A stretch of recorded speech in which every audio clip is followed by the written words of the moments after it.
retenu qu'au cours de ce sommet auquel le président Patrice Talon a pris part de bout en bout, les chefs d'État et de gouvernement de la CEDEAO ont tout d'abord tenu à manifester leur solidarité au peuple malien, au gouvernement malien et au président du Mali pour trouver des solutions par des voies pacifiques à la crise sérieuse à laquelle ce pays est confronté. De leur délibération, on peut retenir que le protocole de la CEDEAO sur la bonne gouvernance et la démocratie, qui proscrit l'accès au pouvoir par des voies non constitutionnelles, a été retenu comme le document de base,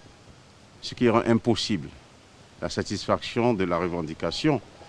du groupe de l'opposition qui demandait une démission du président. Il n'est pas question de faire démissionner le président Ibeka par ce groupe, puisqu'il a été élu démocratiquement. Le sommet a également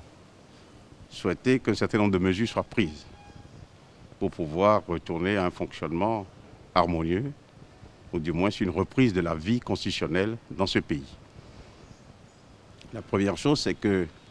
les 31 députés dont l'élection est contestée, ces 31 députés démissionneront. En tout cas, les moyens existent de les amener à se retirer de l'Assemblée nationale. La deuxième mesure, c'est que le Premier ministre ayant déjà été nommé, la nomination du Premier ministre étant une prérogative du Président de la République, il a été demandé au Président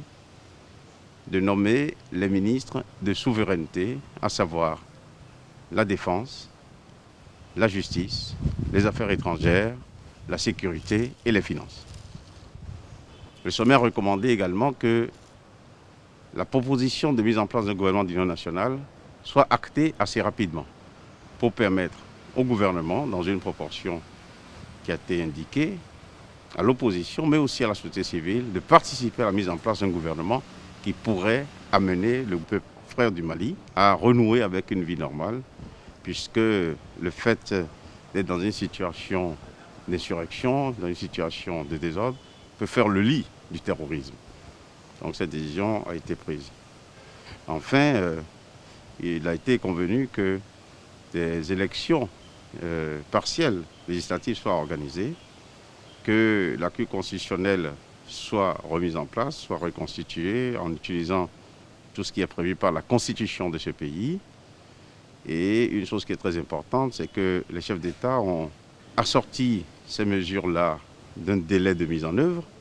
et ont pris une décision assez importante à la fin, la mise en place d'un régime de sanctions individuelles contre tous ceux qui voudront entraver le fonctionnement des institutions, la mise en œuvre du jeu démocratique dans ce pays frère qui est le Mali, auquel l'ensemble des chefs d'État a eu à souhaiter une reprise rapide d'un fonctionnement harmonieux. Le calendrier, c'est qu'avant le 31 juillet,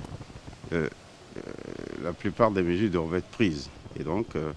il appartient à toutes les parties maliennes de tirer les conséquences pour pouvoir